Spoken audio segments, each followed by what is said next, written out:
I have a previous video going over all the physical DPS characters that Trigger would benefit from, and surprisingly, a lot of those characters are kind of like in this video. I don't know about a lot, but a few. Anyway, point being is that let's knock out the two characters that I assumed or I thought would be very good with Trigger, or, you know, in the middle. I guess one that I already knew I was going to test, but the other I thought was actually going to be pretty good for Trigger. Let's go over those two real quick so we can break it down, and I'm going to tell you why they're actually not the best for Trigger, and they still prefer some of their better teams. If I bring you over here really quick just to show you guys some stuff before we jump into the gameplay, boom, Haramasa is number one. I know. We were under the impression that Haramasa, when I say we, I mean a lot of you guys, not really me. I'm not going to take credit for that. What the anyway, Haramasa, Trigger, and anybody else, I guess Astra or Nicole, doesn't really matter. This team was something that people were alleged to believe was going to be, you know, good. And most of this came from the concept or the, I really don't know what was going on with the community, to be fair. This happens in every single gacha game, especially in Hoyo games. But new character comes out that happens to share the same element as a previous character, and that character is supposed to replace the older character, even though plenty of us content creators and players alike were telling you guys that that's not going to happen, or at least that's not supposed to happen, because Shingi and Trigger share different roles, or they share the same roles, so to speak, but they perform differently and they provide different values. That's exactly the same reason as to why Haramasa and Trigger do not perform up to snuff, so to speak. Now, this doesn't mean that Haramasa wouldn't be able to benefit from Trigger in any kind of way, but there are a couple key notes here as to why you don't want to do this. Number one, I tell you guys time and time again, Haramasa is not an on-field DPS, and that did not change here. If you have something like M2 or M4 or M6, maybe your ability to do this is a little different, but as of right now, Haramasa on field is all of his attacks are physical until he activates the feather shot, which I do believe I could just straight up show you guys this little bit here. As you can see, launch up to 5 piercing attacks ahead, dealing physical damage and electric damage. When the 5th hit of the basic attack hits the enemy, it generates 2 electro quivers. All of his electric damage is coming from his basic attack Falling Feather, and then his dash attacks Hidden Edge, as well as Hiten no Suru, and then you're pretty much good to go. But until then, everything is physical, and it sucks. Not to mention the speed at which he's doing these things. It's just a very clunky playstyle. The concept of using Grace as a trigger for Haramasa instead of Haramasa being on the field would exist, but honestly, using Grace as the shock driver with the support in the middle is preferred over using Haramasa on field and then giving him Trigger and some other support in the background. Whether or not that be Rina, Nicole, or Astra, it doesn't really matter. The main point being is that it doesn't benefit him in that way. Haru, Chingy, and Nicole is already an extremely optimized team that it's really hard to improve on this indirectly. And when I say indirectly, I mean legit. If they don't make something specific for this team or for Haramasa and Chingy, bye. Anyway, if they don't make something specific for that, it's not going to work in their favor. And then if we're speaking of Grace, because, you know, I just mentioned her, Grace is actually the next character that I thought was going to be a little bit more beneficial with Trigger, but fun fact, she's not. So Grace's thing, just like I mentioned before, is that she wants to be the shock driver. She is one of, if not the fastest anomaly builder in the game, especially when it comes to shock. So a lot of what she's doing here is pretty much building up the electric anomaly, and then her pocket character or burst character is going to be able to capitalize on that. The benefit in this, in at least the concept, right, conceptually, Trigger would provide a little bit of a top off for the electric damage for Grace to be able to pop off so many shocks while also giving stun. So in theory, this team would work out. But when it comes to capitalizing on that damage, whether that be disorders with, you know, another character like Bernice, for instance, you kind of can't fit it on the team. It's just a little weird. Now, again, this is something that I'm not saying is poor or bad by any means, but I am saying that it is not the best in the selections that I'm going to be providing for you guys today. So without further ado, disclaimers and the whatever you call it before you actually start the list, let's get into the rest of the characters. I'm going to start with the weakest on the list, and he's only the weakest on the list because I have no idea how to play Anton to an efficient degree or to a sufficient degree to be able to tell you guys yay or nay. On paper, Anton is very strong. I like this character conceptually because I do believe that Anton works great with Trigger, but I haven't fully tested it. Toleda's instant stun works more in Anton's favor in my personal observation, but Trigger allows him to be on the field longer to take advantage of like his burst shock damage and build up his own meter, which he does want. A big part of Anton, at least right now, is that people are abusing, I think it's like M4 or M2, something like that with Anton. Maybe I'm wrong with the mindscapes, I'm not too sure. But basically, whenever he comes in the field and leaves the field, through a quick assist, he's actually able to hold the energy or something like that, so that as long as he's pressing the button, he'll always have 1% of his energy, which means he'll always have an EX skill ready to go. So you don't have to worry about it going anywhere or essentially running out of meter. And the way that they play Anton, again, I'm not doing that. I don't play Anton that way or at all, to be fair. So I don't have enough experience on this character to be able to properly say like whether or not he benefits the most from Trigger. This is just a conceptual thing, which is why he's at the very bottom of my list, give or take some things. After that, we jump into my boy Billy. Billy is super cool. I feel like Billy loves Trigger for a number of different reasons, but off the top of my head, Billy loves Trigger. He loves the fact that he's able to have her in the pocket for some stun as well as some sub DPS action while being stationary, or at least benefiting his stationary offense a lot. They've got some extremely useful switch tech that allows both Billy and Trigger to constantly be on the offensive. If you want to round the team off with whatever support character you have in mind, then Nicole or Astra works wonders for this core, each giving their own different perks. Nicole coming in hot with the CC, or the ability to add on to Trigger's defense shred, depending on if you have our W engine or not. And if you don't, then it just works in her favor altogether. Astra being able to give you a giant attack boost, adding into the quick assist that you're going to be doing anyway with the team, and then being able to cycle out between Billy and Trigger makes it so that you're constantly dancing around the screen, if you will. Trigger's passive ability blesses any enemy she hits with an increased stun damage multiplier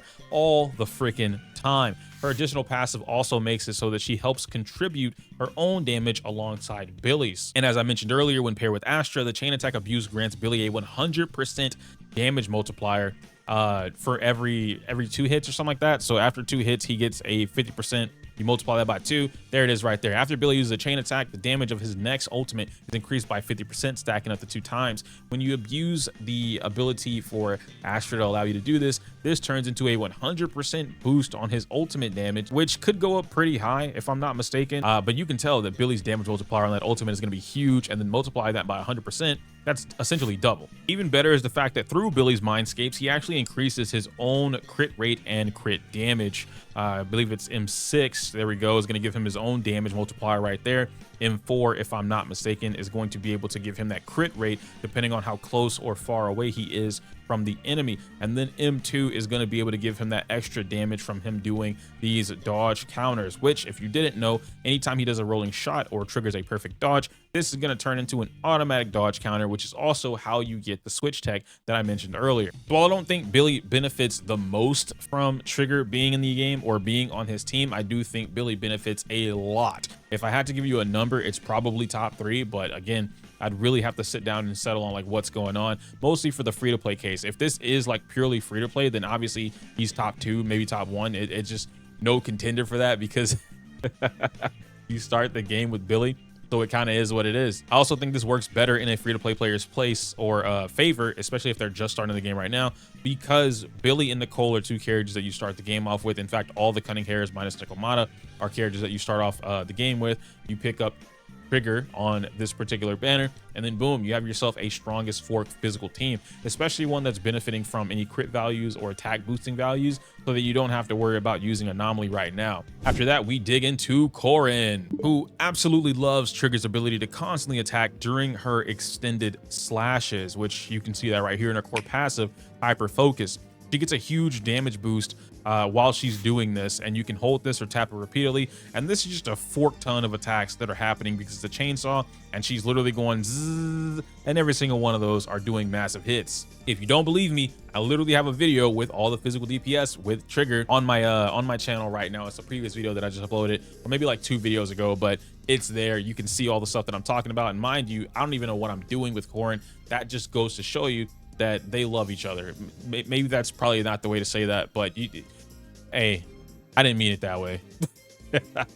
Not only does Corrin give herself a damage boost against stunned enemies, but Trigger gives herself a damage boost outside of stun windows for the entire team. Now with Rena, or rather with Trigger on the team, this does give you the opportunity to run some where we at here. Let me show you guys real quick. Where's my Rena? Rena, baby girl, where are you? I don't know where my Rena is. I have to be blind. There she is. This also gives you the ability to run some pin disc stuff when it comes to Corrin. So ignore my disc right now for Rena because she's clearly not built. I don't use this character on my account. I use it on a different account. But point being is that with Rena and her penetration value being able to get passed along thanks to her core passive, you can now stack this tremendously with Corrin. And so what happens in the event you're playing with Corrin, not only will you activate Rena's passive or additional passive as well as Corrin's additional passive, thanks to them both being from the same faction, but you're also going to be able to give her a pin disc 5, which who do I have? There we go. Pin ratio right here, right? Imagine that's right there on top of Corrin. And now this is going to stack on top of whatever Rena's giving her team when the puppets are on the field, which I think is like 37 or 42%, something like that. I could be wrong in the number, but point being is that she gives that on top of your pin ratio that you're going to have there. And I'm keeping this calculation in mind, or rather this information in mind, without using Trigger's W engine. I mean, it would be nice because of the defense shred, but ideally, and based off what other people are telling me regarding the math behind that, defense shred and penetration in this game don't work the same way that they would in a different game. In fact, they don't play nice together at all. I think it's a diminishing return or something like that. I could be wrong on the term, but point being is that you would rather stack pin and pin, or defense shred and defense shred, instead of defense shred and pin, because they're not additive, they're multiplicative. Again, feel free to correct me on that in the comments. I don't want anyone to have the wrong information coming from me on that, but I do know that it's not supposed to be a mix and match. One of the cool things though about running Corrin with Rena is now you actually have access to a little bit of extra disorder damage. How? By using Rena and Trigger together. This is going to turn into Corrin being able to build up the physical stuff on her own with Assault, and then Trigger and Rena being able to build up the shock anomaly, therefore putting shock on the enemies, or multiple enemies at that, because you know they're attacking in a large radius, a large attack radius, and then Corrin's going to be able to top anybody off with an Assault and then pop the disorder that way. No, I would not recommend you building Corrin on Anomaly, but in the event you wanted to do anything with Corrin, you're able to do that. I just think that it's nice to have that bit of extra damage, because it's like you're not losing damage, right? Now you might lose something in terms of if you were to replace Rena with Nicole or Astra, obviously, but if you're playing that team specifically, you don't lose damage for putting Rena on the team or using Rena and Trigger for what they have access to do. It's just adding damage on top. After that, we go straight into baby girl Nekomata, who I believe is probably the most benefited right now, or the most beneficial when it comes to Trigger being in the game. Nekomata is suffering. She's suffered since the start of the game for the most part, where she really just hasn't had any proper support. There have been times where we've used Nekomata and like Lycan with Nicole, or Lycan and Rena, to try and give her a little bit of a boost. And at the beginning of the game, it was okay, right? She was a very strong out of the gate character. If you started with Nekomata, it was very easy for you to cleave through everything in the game because of her kit. But eventually you got to a point where like Nekomata plus Astra, okay, this is good, but what do you do in the middle? And it just made it really clunky. Caesar is, of course, everybody's like go-to. If you don't know what to put in, there's no best in slot, then you fall in with Caesar. Ambi was working for a little bit of the time too, being the fact that they share the same faction, and Ambi stuns at a relatively quick rate. And then of course you have Lucy, but nothing really existed for Nekomata until we got Pulchra, which is kind of like baby Trigger in a way, but Pulchra has her own positives, I will say that separate her from Trigger in a very good way, and I like that. But with Nekomata, now you have access to Trigger, and now you can truly start bringing the damage when it comes to Nekomata. But I don't want to talk too much about the damage per se. There's something else that's really important when it comes to Nekomata and Trigger being paired up together. So the gameplay that you guys can see right now, Nekomata actually benefits the most from Trigger's repositioning playstyle. And what I mean by that is something that I explained a bit ago in a couple different videos and on stream. Whenever Trigger uses her aftershocks, something that's cool that nobody else in the game is able to do is if you happen to switch at the end lag of Trigger's aftershock attack, where she's, you know, kind of like sniping after the dash itself, you actually land where she is. So you'll switch into her. Think of this more like how Wuthering Waves, if I am in the air and I swap out before my character goes away, and then I swap back in, I'll appear wherever I just swapped out, right? So in the air. In this case, Trigger's swap works the exact same way, but like I said, you have to catch it at the end lag of the attack. It's not super hard. Don't think too much on it. It's really easy to do. You just literally have to look and pay attention, and then you'll get where you need to go. Why is that important? Because now you actually have a way to draw the enemy's attention using Trigger, and then being able to use Nekomata and go back and forth. So you can position Trigger in the front or behind, get Nekomata back there pretty quickly by double swapping out thanks to Trigger's ability, or rather Trigger's play style. Or you can just straight up hold basic attack with Nekomata. She's gonna dash through the enemy. I love that about her kit. You appear behind them, you do basic one, and then you do EX skill, or you go from hold attack, go right behind them, you make sure you're behind them in the EX skill, and then you get more damage that way. Why is that important ×2? Is because Nekomata's M1. And so if you have her M1 or her W engine, which I'll show you guys both real quick, M1 makes it so that whenever she hits an enemy from behind, she ignores 16% of their physical resistance. And if the enemy is stunned, which thankfully Trigger's going to be a stunner, haha, all Nekomata attacks are considered back attacks. That's pretty good stuff. If you have her W engine makes it so that the equipper's damage increases by 25% when hitting the enemy from behind. You pair that up with the stun action that you have there, and you got yourself a nice Nekomata. So having the ability to stay on field as much as possible, dishing out X amount of damage while Trigger builds up stun, is crazy good for her. Nekomata becomes even more powerful, like I said, at M1 or W1, preferably both. And Nekomata's cleaving attacks paired up with Trigger's vertical onslaughts makes it so that you have a large area of coverage when it comes to attacking the enemy. Then, unlike the other physical units, Nekomata takes the most advantage of Trigger's always on stun multiplier, since her self-damaging boost comes from the dodge counters that she has in her kit, which I'm going to show you right here, boom, and the quick assist. When Nekomata's dodge counter or quick assist hits an enemy, her damage increases by 40% for 6 seconds. And again, you see the my core skill is level 3. If that was level, oh, this is new. That's a nice little thing they put in there. I didn't know they put that in the game. Anyway, at level F, or talent F, it's a 60% increase. You know how big that is, bro? Now imagine if she had proper damage multipliers. Now the final character that we get to talk about for the free-to-play audience is of course going to be her best in slot, Sanbi. Now Sanbi isn't free. She's a limited DPS character that was recently on the banner. Now she's gone. Why am I including her? Simply for the fact that this is absolutely her best partner. And in the event there's another A rank, right? And I'm going to explain this so that it's easier for you guys to know what you're looking for without having to ask anybody any questions. And that doesn't mean don't ask questions. Please, by all means, ask questions. But I want you guys to be more educated on why you're doing something or why you make decisions, which is why I make my videos the way that I do. So in Sanbi's case, everything that I just listed about all these characters, Sanbi takes every single one of those and then smashes it into her own character. It's not so much like, okay, Nekomata benefits this way because Trigger provides that. Anton benefits this specific way because Trigger provides that thing to him, so on and so forth. Whereas all of the stuff she provides to all of them, she actually provides to Sanbi as a whole. Sanbi absolutely wants to be on the field the majority of the time. She loves it. She is a hyper carry character through and through, right? Like as clean as you can be, as true to the word as you can. That is Sanbi.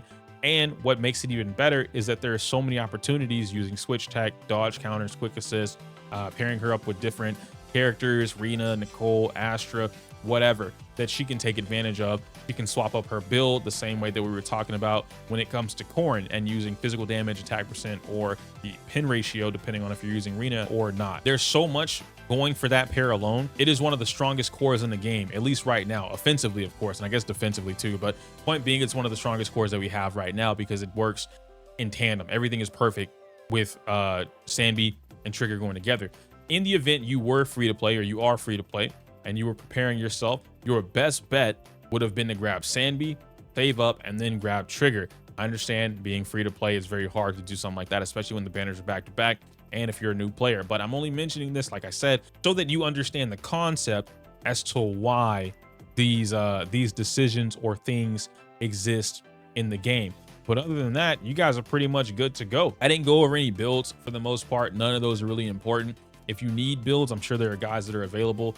Sites like Pridewin or Discords, anything like that, have information on it. And the game actually has an in-game builder. Let me show you just real quick. Let's say I was going to Grace. I was going to build up Grace. I could literally come in here to recommended priority agent skills. I can go to check plan.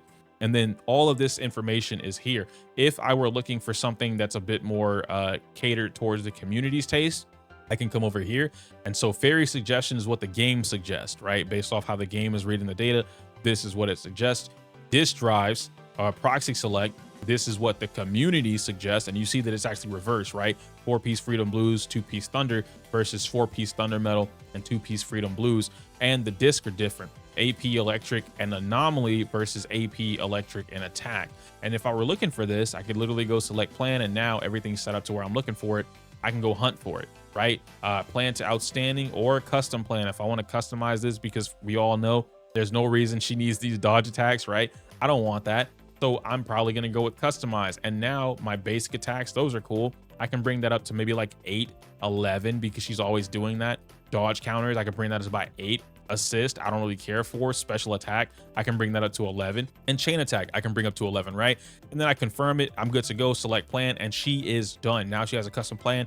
I can change the weapon if I want to be whatever it is that I'm looking for, right? And I'm chilling. And that's pretty much all you're doing in the event you're looking for. You could also click more plans. This is going to take you directly to the in-game tool website. I love this thing, by the way, even though it's not super accurate because there's a lot of information that they could provide. You can see in here that there are some different things. I'm hoping eventually that we're able to upload our own stuff in here, or maybe the community can start uploading stuff in here. But I have an entire video going over this entire thing on the channel. I'll link it in the little eye bubble somewhere over here. I'm gonna get out of your hair, guys. All right, that's really all I wanted to talk about today, was the best free-to-play options or best free-to-play DPS characters for Trigger. Again, you could fit in whatever support you're looking for. If you have questions, by all means ask them in the comment section down below. But that's pretty much it. I can't say my user outro because it's inappropriate for YouTube. Like the video, comment, subscribe. Smell you later.